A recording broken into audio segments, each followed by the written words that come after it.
اور ٹھنڈے پانی کا چشمہ جاری ہو گیا اور گلاب و نرگس کے پھول کھل اٹھے، گویا وہاں ایک باغیچہ ظاہر ہو گیا۔ سارے جانوروں نے آگ بجھانے کے لیے اپنی اپنی کوششیں کی، لیکن ایک خبیث کرکٹ آگ میں پھونک مارتا رہا۔ اسی لیے ہمارے نبی کریم صلی اللہ علیہ وسلم نے چھپکلی اور کرکٹ کو مارنے کا حکم دیا ہے۔ اسی درمیان اللہ تعالیٰ نے ایک فرشتے کو آپ کے پاس ظاہر فرمایا جو آپ کا دل بہلاتا، اور حضرت جبرائیل علیہ السلام ایک جنتی قمیص لے کر تشریف لائے اور ایک جنتی تخت پر آپ کو بیٹھا دیا گیا اور باتیں کرنے لگے۔ ایک ہفتے بعد نمرود نے وزیروں سے کہا، خوب اچھی طرح دیکھ کر آؤ کہ ابراہیم آگ میں جلا ہے یا نہیں۔ وزیروں نے کہا، یہ آگ ایسی ہے کہ اگر اس میں پہاڑ بھی ڈالا جاتا تو خاک ہو جاتا۔ کہنے لگا، میں نے خواب دیکھا ہے کہ ابراہیم صحیح اور تندرست ظاہر ہوا ہے۔ پھر خود نمرود اپنے خاص وزیروں کے ساتھ ایک بلند مقام پر چڑھا تو دیکھا کہ حضرت ابراہیم خوش و خرم بیٹھے ہیں اور کسی سے باتیں کر رہے ہیں، اور ادھر ادھر آگ شعلہ مار رہی ہے۔ پکار کر بولا، اے ابراہیم، تیرا خدا بڑا ہے، کیا تو باہر آ سکتا ہے؟ آپ نے فرمایا، ہاں، اگر اللہ تعالیٰ چاہے۔ پھر آپ آگ سے باہر تشریف لائے۔ اس نے پوچھا، دوسرا آدمی کون تھا جس سے تم باتیں کر رہے تھے؟ آپ نے فرمایا، یہ فرشتہ ہے۔ نمرود نے کہا، تیرے خدا کی کچھ نظر کروں گا۔ پھر اس نے 40 گائیں قربان کرنے کا ارادہ کیا۔ آپ نے فرمایا، یہ نظر اس وقت تک قبول نہیں ہوگی جب تک تو ایمان نہیں لائے گا۔ یہ سن کر اس کا میلان یعنی کہ نمرود کا میلان ایمان کی طرف ہوا تھا، لیکن اس کا خاص وزیر حامان بولا، اے نمرود، ابراہیم آتش پرست ہے یعنی کہ آگ کی پوجا کرنے والا ہے، اس لیے اسے آگ نے نہیں جلایا۔ اسی وقت ایک چنگاری آگ سے نکلی اور حامان پر گری اور یہ جل کر خاک ہو گیا یعنی کہ مر گیا۔ مگر یہ نمرود کے دماغ میں فساد ڈال گیا کہ اس کے کہنے سے نمرود ایمان نہیں لایا۔ اس کے بعد نمرود نے حضرت ابراہیم علیہ السلام سے کوئی بات نہ کی۔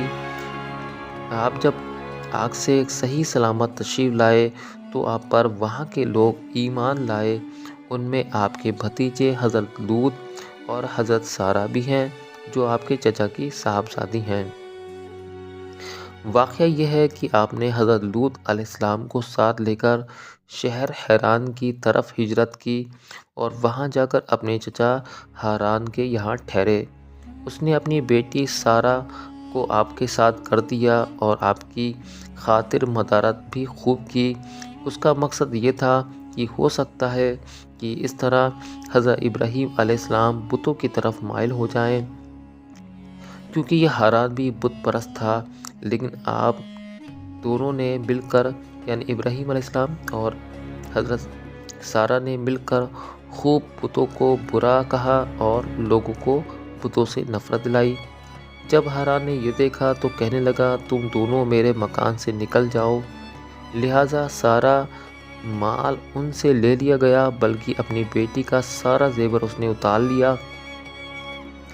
آپ حضرت سارہ کو لے کر چلے۔ حضرت سارہ نے کہا، میں ہمیشہ آپ کا ساتھ دوں گی، مگر آپ بھی میرا خیال رکھنا۔ ابھی حضرت لوط علیہ السلام آپ کے ساتھ تھے۔ سب سے پہلے آپ مصر میں آئے۔